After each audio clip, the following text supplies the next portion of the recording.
What's up, everybody? Welcome back to Steel City Live here on Mike Drop Sports. Sorry it's a little dim. I didn't want to turn all the big lights on and stuff, though. I'm kind of trying it like this, seeing how it rolls and going with it. But again, welcome back to the daily live stream here on the channel. As always, I appreciate you all for coming back through. What's up, Miss Pittsburgh? What's up, TD? What's up, George? Brian? What's up, guys? Glad to see you guys in the chat early. I appreciate it very much. We are going to talk a little Pittsburgh Steelers football here. We're going to dive into that safety group, talk about a signing the Steelers made today in Tyler Matakevich, a Pittsburgh Steeler before. So a familiar face on the Pittsburgh Steelers roster of the past, and now comes back to this inside linebacker room. As a guy that, is more of a special teams type player, just like more of a depth piece type player, that they know can get the job done if need be. A guy that, has been around. Currently, with the Buffalo Bills? Last time the Steelers go ahead and ink him to a 1-year deal. In 8 seasons so far, Matakevich has appeared in 129 games. Starting one of those games, he has 47 career tackles, including 31 solo stops, 4 pass defended, and 1 interception. And again, he is mainly a special teams player with 64 special teams tackles in his career. So that's what you're looking at here with this signing. It's not something is a wow me type signing. Nothing to jump for joy about. Well, I mean, it's a solid move bringing in a guy like him. But again, that's who they signed today, bringing that inside linebacker room just a tad bit more depth and just rolling with it, man, as they continue to march toward this July, 25th, 26th time frame here, where they start camp, man, where we get to Latrobe, Pennsylvania, St. Vincent's College for what is going to be an exciting time there, man. The excitement is brewing, guys, and these little signings here and there, the way this is all built up, man, it has just got to get your juices flowing for some Steelers football, NFL football as a whole, and it's back, man. It's about to be back, and we are literally close, and I cannot wait, man. George asked if we need another linebacker, and the answer to you, George, is no. I don't agree, or I don't think so in my eyes. It wasn't a necessity type move. Again, probably just a depth piece. So, I don't think we needed another one. I mean, it wasn't, any type of pressing issue, but it never hurts to have depth. You hear me always say, at least here on the channel, that I believe depth is a key integral part to winning championships. Having depth and having players that are able to step up and be prepared, that have experience, that know what the hell's gone on, man, is absolutely imperative to an NFL football team, and particularly what the Pittsburgh Steelers went through and withstood last season whenever they had so many significant injuries. So I'm not gonna down the move. I think it was cool. It is what it is, but I could have lived with it or without it. I haven't looked at their roster so intently just yet. I kind of wait until the night before camp's about to kick off, just to make sure, I'm seeing everybody that's on there, right there, right ahead of like report night. So, I'm not getting into too many players that aren't even going to be at camp, or, it's just, something that I look at pretty much about the night before. So you look at Matakevich, you look at the inside linebacker room as a whole here. You have question marks with Cole Holcomb. You don't know what's going to happen. You have E-Rob there. Landon Roberts, so we're down for him. I think he was a solid addition, as always, last season. Guy that's won a Super Bowl, guy that knows how to get it done. You have Mark Robinson, a guy that they're still waiting to see how he continues to develop. Right now, when you're looking at how many years he's been in the league and you're looking at what he's done so far, I don't know if I'd have super, super high hopes for him, but you drafted Peyton Wilson. You got Patrick Queen in free agency. Kyron Johnson's there. Tyler Murray. So there are players there. That's kind of where you're sitting at depth-wise in that inside linebacker room. Let me get through the chat a little bit. Love the emojis. Appreciate it. Brian Hanford is signing Matakevich, a sign of what's to come for Holcomb. And that's where I was just thinking. And when I seen your comment, yeah, I'm thinking that's probably what you're looking at. You're probably looking at Cole Holcomb maybe not being able to be just quite ready enough. Or you look at Matakevich and say to yourself, is he better than Tyler Murray? Is he better than Kyron Johnson? Is that an upgrade in those spots? Because you're going to have those depth pieces there, and you're going to say to yourself, who plays special teams better. That's, a lot of the reasons some of these guys even make the team in certain situations. And you look at the new kickoff rules, you look at things like that, and you say to yourself, are you going to need some bigger body guys? And if that's the case, you may see some more bigger body guys in terms of like inside linebacker type guys. Just some heavier guys, you know what I mean? Guys that pack a little bit more punch in terms of being able to go down on those kickoff returns and cause some disruption. I'm thinking that's probably maybe what they're inching toward here. Maybe adding some more bigger body type dudes. I'm not saying Matakevich is huge, but I'm just saying, for example, when you look at like inside linebackers as opposed to a cornerback, they're going to be bigger. That's just what I'm saying. Maybe bigger body in general type guys. And again, like Brian said, it might be more of a Cole Holcomb might just not be quite ready enough to where his reps will be very limited, to where you're going to want a Matakevich over a Tyler Murray or a Kyron Johnson or something like that, to where, that experience and Matakevich brings the Steelers to be a little bit more comfortable as opposed to, rolling in there with a fully healthy Cole Holcomb, Patrick Queen, Landon Roberts. Then you could say to yourself, yep, we have Mark Robinson as the bottom of our depth chart type guy. Adding Matakevich now, though, gets one of these guys like Kyron Johnson or Tyler Murray out of the fold probably before camp's over with. So just my opinion, but we'll see. Danny George, what's up? No news about Holcomb in 8 weeks isn't good. That's from John. Yeah, Cutthroat. I think you're right. Again, like just Brian just said, I think that is a sign of maybe nothing happening there. Here's the thing with that, though, too. We've been in that dead period. So maybe it doesn't, maybe no news is good news. Maybe, not hearing is bad news. We don't know, because we're in that dead period of the NFL right now in terms of news. You're not getting that in-depth coverage because you're not having media personalities or personnel around these players on a consistent basis right now. So, maybe we're just not quite sure how it's going, but, signs and things like this, signings, may point to that. So, yeah, it may be. No doubt. Pete Wilson was the Holcomb insurance policy.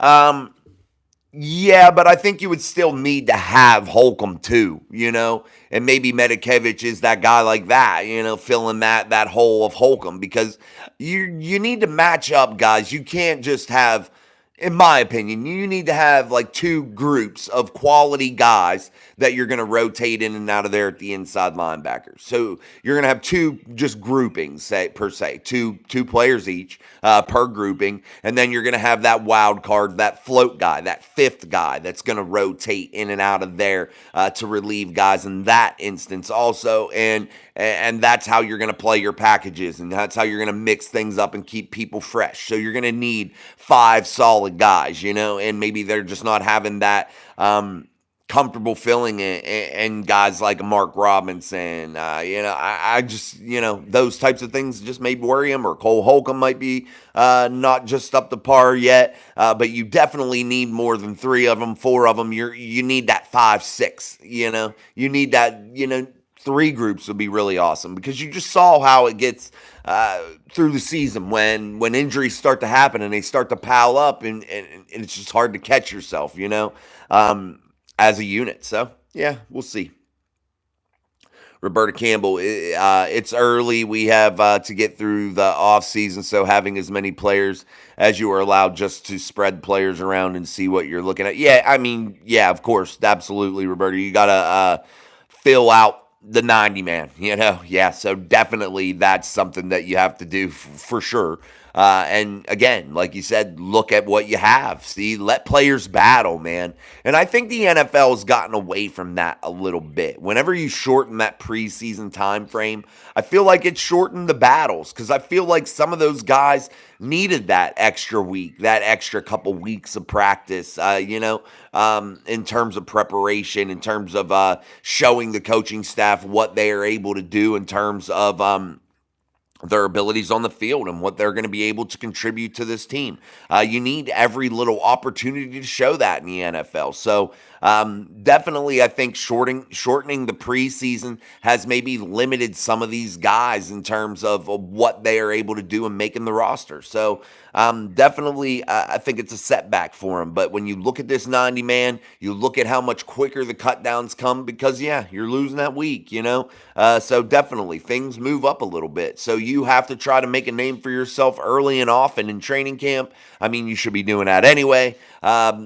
You don't have that luxury anymore of a little bit extra time. You're not going to have that fourth preseason game to where you can be pretty much guaranteed you're not going to see anybody, in that first unit. Maybe some of the players that are in that second unit, that second position on the depth chart at certain positions, maybe, that third, fourth, fifth type guy isn't going to get that opportunity, that full 60 minutes to go out there and really put on a show and pour it on and make that last-ditch effort to be on that special teams group, that unit of special teams guys. So, yeah. Amp Mitchell, what's up, Steelers Nation? What's up, man? George T, from the top to bottom, how do you rank the AFC North head coaches? In my opinion, right now, good question, George. If I'm going to rank them right now, I have to give Tomlin the top spot because I feel like he just has a better overall record. So I have to go with him. He's one of the longest tenured, too. John Harbaugh would be second in my eyes, the Baltimore Ravens head coach. Then you go to probably the Bengals head coach. His name's slipping my mind right now, Zach Taylor. But then I go to the Bengals, and then I go to Steve Stefanski. That's just how I rank them right now because I think Stefanski has had some quality rosters right now, and they've not been able to make it through the first round of the playoffs, and they haven't been able to really, I don't know, be that dominant force that I think that roster dictated that they could have been, I don't know. I think the gross mismanagement of bringing in Deshaun Watson was a real problem because I think that was a major reach there. So I look at maybe Stefanski as the bottom of the list type guy. Maybe some disagree with me. Maybe they put him above Zach Taylor. But right now, in terms of how I see it, I see Tomlin, Harbaugh, Zach Taylor, and then Stefanski, and that's how I have to look at it because I'm going through overall picture too. I'm not just picking Tomlin because he is the Steelers head coach. I got to look at the numbers as a whole, and he has been the longest tenured. And Tomlin definitely has his deficiencies, but I think all coaches do for sure. But that's just how I'll rank them right now inside of the AFC North. John Broadway, hey, Jason, I wish we had kept Robert Spillane. Yeah, he wasn't fast, but he hit hard and had good IQ for his position. Yeah, Spillane is like a Matakevich. I would consider Spillane better than Tyler Matakevich for sure because of the things that you talked about there, John Broadway. Being a hard hitter, being a really intelligent football player. Yes, the athleticism isn't up to standard in terms of being an every down inside linebacker inside of the NFL. True, no doubt about it. But Spillane is a guy that you can plug and play if need be, a guy that can plug in and play in certain packages and situations throughout a ball game. He's a good depth piece to have on a roster. I think that when he went out to the Raiders, I haven't followed him as much, so I really can't give you what he's been doing out there. I'd have to do a little research and dive into him. But definitely Robert Spillane wasn't a bad Pittsburgh Steeler. And, yeah, I like to see him as a depth piece for sure. I liked him. Cutthroat John says, I think Coach Smith wanted Dirty Red for more help on the special teams kickoff. Smith knows what he can do. Yeah, special teams are so important, man. So important. And I think a lot of people as fans overlook special teams a little bit. But the significant special teams plays and ball games is huge, man. Huge. And you look at the rule changes with the kickoffs and things of that nature, it's definitely going to be very, very important this offseason or this season too. So yeah, I definitely think Danny Smith knows what the hell he's doing for sure. I think he's one of the better special teams coaches inside of the NFL for quite some time now. All right, guys, make sure you're hitting that like button for us here on Steel City Live, only here on Mike Drop Sports. I'm your host, Jason. I truly appreciate you guys adjusting to our new time frame. Again, it will adjust. It'll come back down a little bit. We'll probably be looking at about 7:30 by the time football season really gets into full swing, because our practices will be done about then. So we got rained out a little bit early tonight, so I was able to be here right there about 8 o'clock. So yeah, we'll keep adjusting, man. But the season's going to be fun. We're going to do some live streams, as always, post-game, Pittsburgh Steelers. Every game we will do a post-game show. And if I'm at the game, guys, which I didn't last year go to any, but if I do go to the game, I will do the live post-game show from the parking lot from the game. So we will definitely always do the post-game show, no doubt about that. So always look out for the Steelers post-game show here on Mike Drop Sports. Every game, every time, no matter home or away, we will be there with live reaction to the Pittsburgh Steelers as they march through the 2024 season. What's up, Justin? What's up, TJ? Brian Hanford, where do you see Herbig ceiling with the Steelers? Love that dude, but TJ, Alex. I can see it becoming pretty high, because I look at Alex Highsmith. I look at the way they restructured him this year. I think that this is his more all-in year. Get the good look at Herbig, then kind of go from there. I think they have really high hopes for him. I think that they believe that he could be a truly exciting player. I know a lot of fans have doubts for him because of his size. Maybe they consider him a little bit undersized, which he is, for the position of the edge rusher. But I definitely think the Pittsburgh Steelers have high hopes. I feel like he's going to be put into a lot more situational football this year, included in a lot more scheme of the defensive side. Terrell Austin's going to include him a lot more. I truly believe that, and I think you're going to see him a little bit more. And as the season grows, I look for his role to grow also, because it only pays big dividends if you can keep Alex and TJ healthy and fresh, and give them some breaks and not have a monster lapse in defensive play at the edge rusher position when you have Nick in there. That's what you're looking for in that depth in the edge rush department. You're trying not to have that drop off, man. And over the years, they've had quite the significant drop off. I like Golden last year. I thought he was able to do good things. Bud Dupree was okay when he was here. I thought he was able to do special things with TJ. But you got to look at TJ too. He makes a lot of people look better. So definitely you gotta take that into account also. But yeah, I have a high ceiling for him, and I think that definitely the Steelers see that, and I think that they won't let that go to waste. I think they'll utilize that talent this year. When is the first preseason game? Like the second or third week of August. Second week of August, I think. Yeah, second week of August. Don't hold me to that, though, Danny. I have to look. John, if Herbig continues to excel, Alex might be gone after his contract. Yeah, that's the case, man. That's what I'm thinking too. They're looking for that next guy. Is it going to be Alex to, possibly get another 1 or 2 year deal with the Steelers? Is it going to be Nick Herbig? Where can they save money? How does it fit financially in terms of keeping the best quality player they can for the money? So yeah, definitely, it could be something that happens. Brian, smash that like, peeps. Absolutely. I'd appreciate it if you hit that like button for us here. No doubt about it. I agree. John. To be fair, Stefanski has 2 Coach of the Year awards. Coach T has 0. I just, you're giving Coach of the Year awards for what? Do they have any Super Bowl trophies? To be fair, for me, that's how I measure success. And it's just all there is to it. I don't know how they use any other measuring stick in anything. You're either a winner or you're not. You're either you either have the resume or you don't.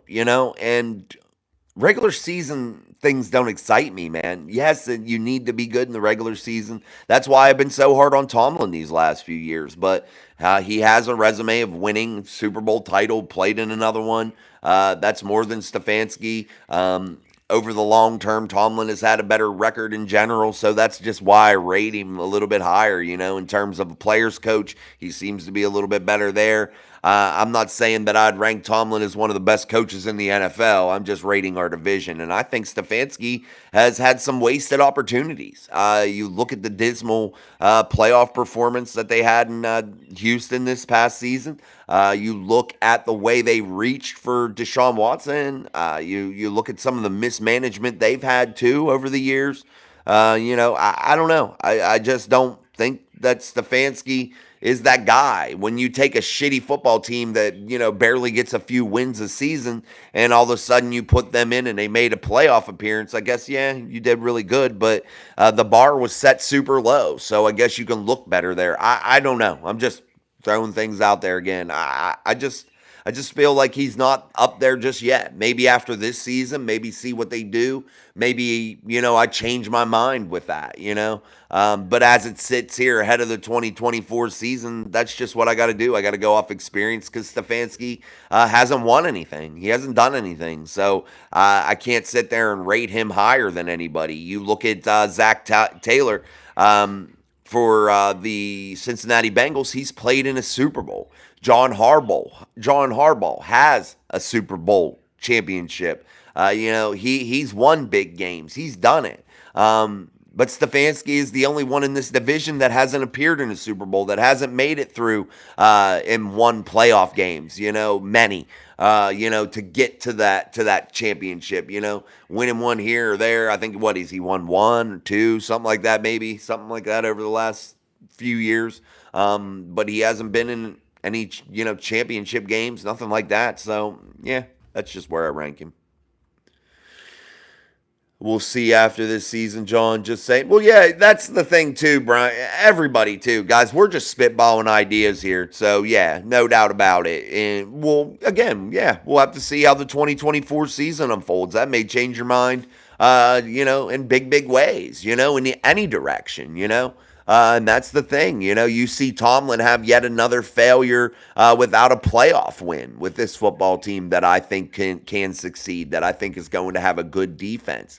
You look at maybe another wasted opportunity under Mike, and you say to yourself, we've just went too long with lack of playoff success to consider to keep ranking him up there whenever you've had great defenses, and you've dropped the ball maybe in the quarterback department, not thought for life after Big Ben Roethlisberger, whom has been gone now for several years. You got to fix shit. And you get time to fix it, and after that little time period goes by, people start to grow impatient, and the franchises maybe start to grow impatient. I don't know.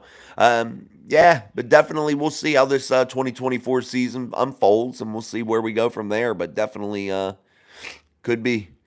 Bingo Mike ST will be bigger now. Yeah, no doubt. Brian Hanford, John. There's only because you expect it from Coach T. Stefanski was a surprise. I don't know enough about Stefanski's time before the Browns either. But Coach T too, when you rank people up there and you look at the national media and how they prop Mike Tomlin up as one of the league's best, You look at how, Steeler fans, some of us prop him up as, maybe one of the league's best also, or best within the division. That comes with a certain set of expectations. And when you fail to meet those expectations year after year, and, the only thing that you're really holding on to is this non-losing record thing, statistic, I don't know. Things start to trickle down a little bit to where maybe you're not as pumped, or you're not as high on them. Brian, no, we did that one. Thank you, Miss Pittsburgh. Absolutely. Let's hit the shit out of that like button. I'd appreciate it. Best show in town. It is free. Absolutely, guys. No doubt. Make sure you get yourself your Mic Drop Mafia membership also. I'd appreciate that. 99 cents a month. Never will raise, no matter how big the channel gets. I don't care if it would be all over the world, worldwide. I would never raise that fee. It'll always be 99 cents, no matter what. 99 cents a month. That's it, man. Less than $1. So that's where we're looking at. John Broadway. Who would you pick for middle linebacker from Lambert, Levon Kirkland to play today? In today's NFL, actually, I would go for a Lambert. And I say that because Levon Kirkland was a bigger body, more run stuffing type of guy. You look at Lambert, yes, he was ultra aggressive, good run stuffer, but he played at a lighter weight. He was a smaller body linebacker. And in today's NFL, you look at that. You look at guys that are a little bit more sleek, a little bit speedy, guys that are playing at a little bit less of a size at that inside linebacker position, more like a big safety is what you're looking at. And guys like Levon Kirkland were just massive human beings. I loved watching Levon Kirkland. I remember as a kid watching him and being so excited seeing him play football, and the way he was able to handle his business on Sundays was second to none in my eyes. But Levon Kirkland, in my eyes, doesn't quite fit the mold of what you're looking at now. Lambert, again, body size and things of that nature, maybe I would take that into consideration. Again, he played in a way different era, a way less pass-happy league, no doubt about it. It was way more emphasis on the run. So, we don't know truly what Lambert could have done as maybe a more athletic, shifty type guy playing at a smaller body size. But you're looking at big safeties is what you're looking at an inside linebacker today. Miss Pittsburgh with the terrible towels. I appreciate it. John, no expectations. I was just pointing out a fact. I didn't vote for the award. I assume those who do know what they are looking for. I don't assume that. Because if you look at these awards, and I see what you're saying, John, because I don't vote on it either. Nobody, I think you have to be part of the media or whatever. Like, you have to have some, whatever. I don't know what it is.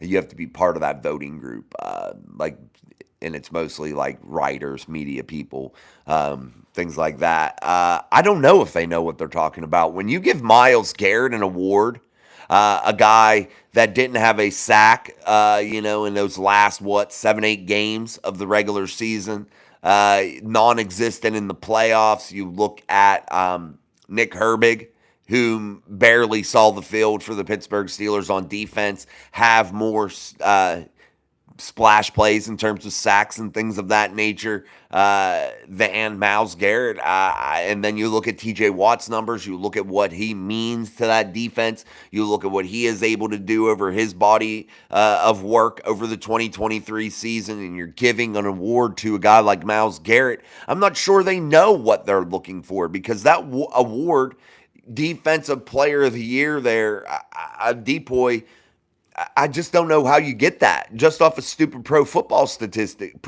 Focus statistic is the only thing that I think that they could have went off of. That's it. And that was like, a get-off rate or something like that? You got to make plays, man. It's all about making plays. I don't want to hear dumb statistics about times and bullshit like that. I want to know sacks, splash plays. I want to look at what you mean to that defense. I want to look when you're not in there. What that defense is when you're not there. How much of an impact do you have? Those types of things, matter to me. Those are the things that I think are weighted, crazy, man. No expectations in that. I love that you haven't talked Ayuk, but go ahead and talk Ayuk. I'm not talking Ayuk. I think I'm done with it. Daniel Warman, do you think the NFL owners can keep up with the high salaries, or are we headed towards another strike or lockout? Thank you, sir. No problem, Daniel. I'm not sure about that. Um, you look at what the league's revenue is, and you say to yourself, um, do the salaries match at what the owners are making, and are they going to be able to keep up with that? And you're hearing rumblings now to try to maybe put a cap on the quarterback situation in terms of their contractual obligations to these quarterbacks, and try to put a salary cap on that itself. To maybe slow down that growth and that cost, because you're getting a little bit out of control with those salaries. You look at some of the other position groupings on the other hand, the running back position, for instance, how it's been devalued, and then you see other positions going up. So yeah, it's just a game of like roulette here. You're picking and choosing. Who do you think matters the most? So those salaries fluctuate. You're maybe taking some of the money you would have been given to running backs and dumping it into that extra bit that you want to pay a quarterback, or pay a wide receiver, or maybe pay one of your edge rushers or something, whatever. So I think they can keep up with it right now, but I do think they need to put maybe a little bit of a slowdown on maybe some of the quarterback salaries, because I don't think any of these quarterbacks should be making 40, 50, 60 million dollars more than another guy on the roster per season. I don't know. It's a very important position, but you're getting into the 55, 56 million per season for a quarterback. I don't know. It gets to just be crazy, honestly. How much do you really need? And some of these guys that these teams reach out there and pay for, you look at Deshaun Watson's salary. I think it's absolutely absurd if you weigh his salary against his production. I don't know. You see some of these quarterback salaries and you shake your head. So I don't know. Maybe that does happen. Maybe they can't keep up with it. Maybe the players would bite back and have a dispute in labor contract wise, if the owners would try to put a cap on maybe any type of certain position, quarterback specific salary cap or something. Maybe they do clap back at that. I don't know. George T, do you see Cameron Johnston doing the kickoffs this year with the new rules? He is bigger than Boswell and played rugby. It's a good question, George T. Definitely something that you could think about. And I think it could be a possibility, because honestly, you're probably going to want to put the ball in play more. Because I think you get it at the 30 or 35 or some crazy shit or something. I got to look at that rule again. But yeah, I don't think it'd be beneficial to be kicking touchbacks all the time. So maybe that does happen. Maybe he provides a certain style of kick that would allow, for coverage to get there, slow the development of the play down with the style of his kicking or something. Maybe that happens. Maybe that is something Danny Smith explores. Maybe you don't see it every single time, but maybe you do protect Chris Boswell and keep him, just for the field goal situations, and protect him from that play because how pivotal of a role field goal kickers play in a game, especially a game like today where there's so many points and those 3 points are so valuable, So definitely that could be something that definitely happens. That's a good thought, George. Good question, man. John, the Steelers aren't one muscle move away from a trophy. The quarterback must be locked in before that kind of move. What were you talking about? The Ayuk or something? Move?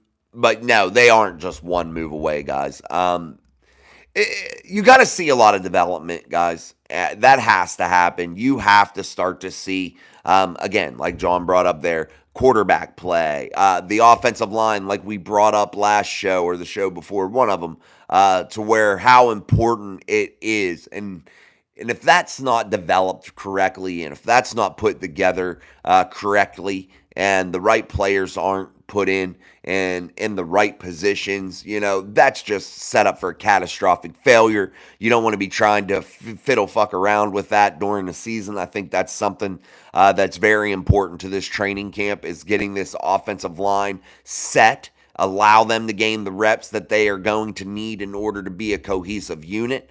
I really like the way the Pittsburgh Steelers have, emphasized these really rugged, strong, young guys, I think, to really control that leverage game. Guys that are built thick, lower a little bit. You look at Zach Frazier, you look at Troy Fautanu, you look at these guys that have really great leverage. I think they're really emphasizing that on the offensive line. Guys that are athletic, that can get up to the second and third levels. But that grouping, you look at that, they have to figure that out. And those moves aren't going to just be easy to make. You look at Dan Moore Jr., you look at the experience that he has, you look at maybe how you want Broderick Jones to slide over, all that. Those moves are going to be so important, man. And you're not just one move away, you're not just one signing away. There is a lot that needs to be done here in St. Vincent's College, guys. I love the Steelers on paper. I think that they have improved over the offseason in my eyes in terms of on paper and potential. But it has to be done. The work has to be put in. The quarterback situation has to work. But again, first, that offensive line has to be put in the right structure and put in the right position to succeed, frankly, so definitely a lot of things that need tweaked. You worry about maybe that defensive front a little bit in terms of what they're going to be able to do. A lot of question marks still remain, guys. 1 week to go from Danny George. Absolutely, I'm super pumped. John Broadway not finishing other than Mr. No Lose 500. It hurt us in getting better draft picks. And for what? Geez. I'm not a big fan of that record, man, at all. That doesn't impress me. Again, guys, the only thing that impresses me in pro sports is championships. I don't get excited off of just having a good average regular season. And if that's the mind state a football team has or a franchise has, they're a bunch of losers, and you don't want that mind state. That's not a winner's attitude.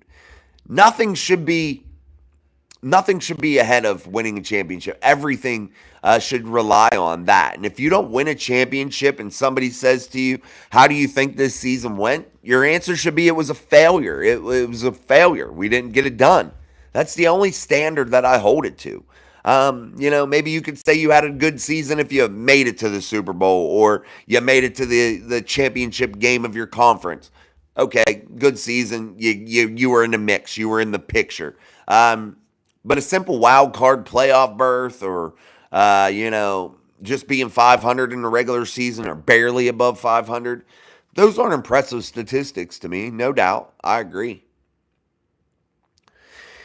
If Boz kicks with the new rules, his hands should be tied behind his back. He doesn't need to try and tackle to prevent 6 points just to risk injury. Yeah, I cringe when I see. You guys remember when Boz got lit up in Cleveland and he was out? That was heinous, man. Yeah, Boz don't need to be out there tackling nobody. Absolutely not. Tom Ford, I think the 49ers are just toying with my emotions the way they keep dangling Ayuk in front of the Steelers. LOL. Yeah, I'm not even entertaining it anymore, Tom. I know what you're saying, but I just think, honestly, I don't think it has to be done. I don't think it needs to be done. But if it's done, absolutely cool as shit. I love Brandon Ayuk's play. But we're just going to have to wait and see because, honestly, it would probably be in the 49ers' best interest to just roll with it. You look at the same situation that transpired with Deebo Samuel last offseason or the offseason before, whatever, their last time this happened. This situation has played out the exact same. You look at Deebo Samuel and you looked at the 49ers, the exact same exchange of words, the exact same rhetoric from both sides, posting up on each other, threatening to do this, asking for trades. this same situation played out with him exactly to the T, and he went nowhere. So definitely, I think it's a 50-50 situation, and whatever plays best into the 49ers' hands, that's what's going to happen. And what I think is going to play best is rolling with Brandon Ayuk, Deebo Samuel, and Ricky Pearsall Jr. Lambert, I agree. P. Wilson has a Lambert style. That'd be cool. I hope he does. JDT 93, they definitely got 2022 Offensive Player of the Year right. I don't even know who that was, JDT. The NFL frowns on sacks today because they want starting quarterbacks to stay in the game. I don't agree, but it appears it is so. They do overly protect the quarterback. They're football players like everybody else, but again, that brings us back to that salary stuff when we were talking about, putting a cap on that quarterback room. And but you look at how much it means to a team not having their quarterback or having their quarterback. Oh, excuse me. Yeah, definitely. The NFL tries to protect them as much as humanly possible, but I look at it this way, and I think it should be the same for every team. No doubt, they're a football player, and if they get tackled, they get tackled. That's what the game's about. I understand the investment. I understand the financial ramifications and the ramifications of possibly not being a very good football team without your quarterback. I understand that, but that's part of the game. That's part of how this all works out. You leave that all up to fate. You can't be worrying about injury all the time playing a contact sport like football. And I think the NFL gets over the top sometimes with their rules and trying to protect players. When you're playing a gladiator type sport, what football is intended to be, you have to play at 110%. You have to play at a 110 speed level.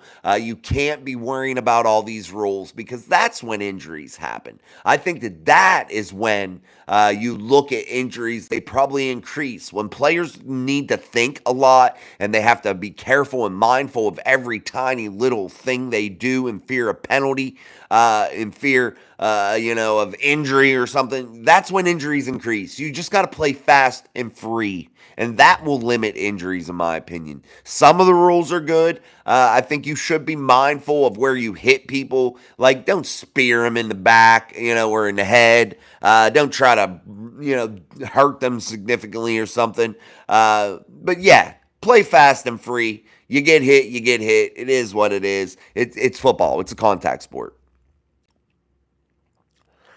Tom was thinking that. Yeah, I think Peyton definitely, that sounds good.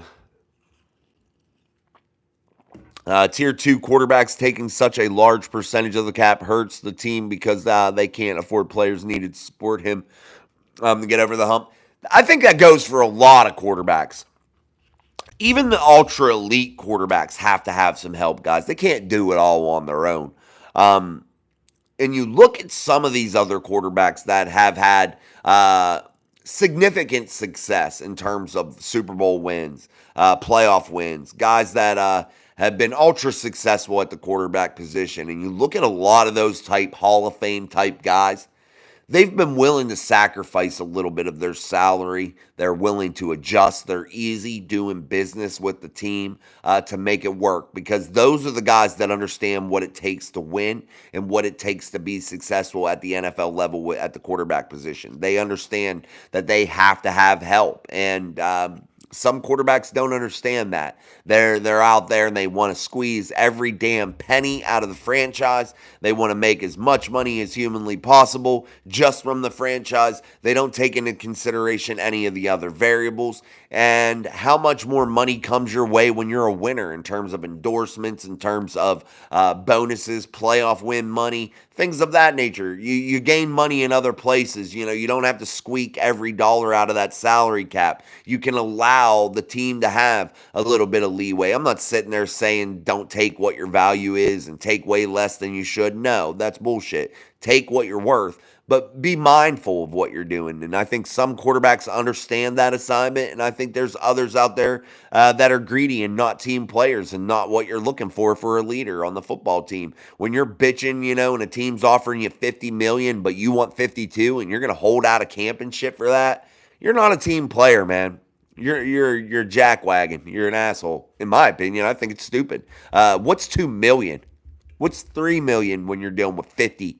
You know, I think you'll be okay. I think you'll be able to eat next week, man. You'll be good. I heard Burrow shaved his head. Burrow is a sissy. Nah, I didn't see it, Miss Pittsburgh. I have no idea. That'd be funny. He'd probably look weird. John Broadway, I hope that Peyton Wilson turns out to be the Lambert type intensity. Absolutely, me too. All right, guys, man, we have not even talked about this safety position, but we'll continue to go. We'll save it for another day if we need to. But yeah, make sure you're hitting that like button. We're about 45 minutes into the show. I appreciate you again, guys, for always stopping through and enjoying time here on Mike Drop Sports and the show. Steel City Live, our daily live stream. As always, guys, make sure, though, you're hitting that like button. It is absolutely free, and it helps your creators more than anything. We're in a new time slot here, especially. So hitting that like button helps me because our viewership is down since we've switched our time slots just from my analytics. So hitting that like button will help us get back our momentum here now that we switched time. Yeah, so that definitely helps. John says, I will have patience this year knowing that the young O-line will need a year to gel. Rookie O-line, linemen usually get their ass handed to them in their first year. Yeah, absolutely. It's rare that any rookie comes out and just, lights the world on fire. There's some anomalies out there that, they do. But definitely they need some time, and hopefully they'll be good to serviceable and then be on the road to that elite status. That's what you're hoping for. That's best case scenario. What's going to help the Pittsburgh Steelers in terms of bringing their progression along a little bit quicker maybe than most teams when they're building young offensive lines is the quality they have in their two veteran guards that they have on that offensive line, and Isaac Seumalo and James Daniels, who've really come into their own as NFL football players and can really guide this offensive line down the correct path and get them on the mission and get them down the right road quickly, I believe. We'll see. Fingers crossed. I do worry about James Daniels, though, after the 2024 season, possibly not being re-signed by the Pittsburgh Steelers. I think that they have their eyes on guys in their building young talent. They drafted a guy this season from South Dakota State, the Jackrabbit. I always forget his name. But anyway, you look at other guys, Spencer Anderson, players like that. You see young talent in this building, and maybe they're not going to be willing to pay James Daniels after this year. But we'll see. We'll see how it all unfolds. Southeast, what's up, Oscar? Yeah, John, people have way too high expectations of this rookie O-line. I don't think that I agree. Yes, the expectations are high, no doubt about it, and maybe they are unrealistic. But I think a winner's attitude, a winner's mindset is always to set the bar far too high. That's just my opinion. And now when we're analyzing it and we're thinking about it realistically, no doubt they need a great amount of time to probably gel. But I say over and over, I think that that's why it's so imperative for them to get this offensive line grouping installed and get your players put into positions where you want them early in training camp, day freaking one. Because I think that you need that time. You have to have that time. And I think this young group has to have that. And again, guys, you're spot on. They have to have time to gel. It's going to take them time to get down that road to success. No doubt about it. But be mindful as a coaching staff and show the importance to this group of getting them in place early and allowing them to start to develop and gel early and often in Latrobe, Pennsylvania here in 2024. I think that is the absolute most imperative thing. I don't know if it takes 3 or 4 years for them to become like good to serviceable. I think it takes maybe 3 or 4 years for a group to be together to be that elite group, that Hall of Famer type group, where they have a couple Hall of Famers across that offensive line. I definitely think it takes a year or two, in my eyes, for them to get to a little bit of a more top level, top tier, ranking inside of the top 10 offensive linemen or lines in the league, maybe top 8. Probably it takes a year or two in my eyes of really working hard. But yeah, 3-4 years, you're looking at that elite level. Yeah, but to be good to serviceable, 1 or 2 years, you should be able to be good to serviceable, no doubt about it, and playing at a high level. And I think that the Steelers should expect that. Two guys, you're putting high value draft capital into these guys. So I think the expectations have to be high. And if that's too much for somebody, then you made the wrong choice and you need to go back and revisit that. I would love for Debo to come back as our strength and attitude coach, bring him back. Hey, man, James Harrison, you never go wrong having big game James on the roster in any capacity. George T. Hit like, subscribe, and become a Mafia member. 99 cents. You can find it in Jason's couch cushions. Thank you. You probably couldn't. I count my pennies, baby. Just make sure you smile for the camera before you knock on his door. Thank you. I appreciate it. Yeah, Google Nest, Google Home. It'll get you. It'll get you. And don't go around the back because I got a sneaky camera back there too. But thank you, George T. I appreciate you, buddy. Yes, make sure you're hitting that like button. Somebody else hit the like button so we can get up there. Let's go. Rise up. Tom Ford, the only thing Tomlin cares about or what his standard is playing for a so-called non-losing season. That guy's a joke. I hope that's not all he cares about, but, maybe that he is putting off that image. That is all he cares about. I think this year is going to be a telltale sign and a big rebound year, hopefully, for one Mike Tomlin. But we'll see how that all unfolds, no doubt. John Broadway, Roethlisberger never got the calls. That crybaby Brady, all because of when Ben shook off that defensive end BS.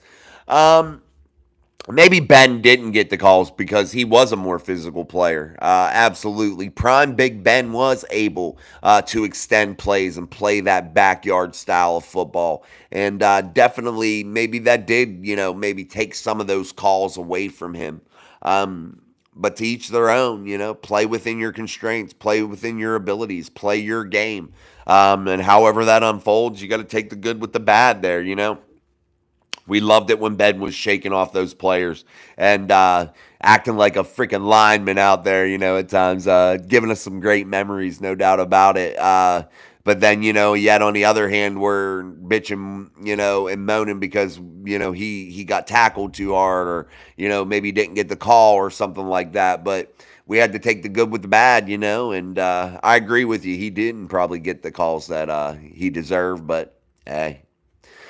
It is what it is now. John says, hell's freaking yeah, Tom Ford, a freaking joke, and we ain't laughing. John Cutthroat says, Mahomes announced he will restructure again this year following the Brady model. 1 point, no other quarterbacks. The outside money like Mahomes, nor are they chasing Brady. Yeah, you gotta give the you gotta have salary cap relief. You want long-term success, follow the damn model that a lot of these other quarterbacks have that make a shit ton of money and they're quite wealthy and they still are able to have good teams around them because they're not absolutely greed mongers. So yeah, I'm down for that. Danny George, great show. Thank you, appreciate it. All right, guys, we're going to wrap it up. Again, make sure you're hitting that like button before you leave. We got to get our numbers back up here now that we moved our time slot. Yeah, I'd appreciate it very much. I'm going to go figure out some dinner here. Again, late nights, football practice, so we cut it a little bit short tonight, so I was able to get here. But we are going to wrap things up. I'm going to go try to get some dinner again and finish this night up, and we'll be back tomorrow. I will do a daily upload tomorrow because this show tonight gave me many ideas, so thank you. Again, dry news, period, and I appreciate you all so much in the comments. You guys know your football. You know what you're talking about, and I truly, truly appreciate that as always. So until tomorrow, man, I'm Jason. This is Mike Drop Sports. Peace. Thank you, guys.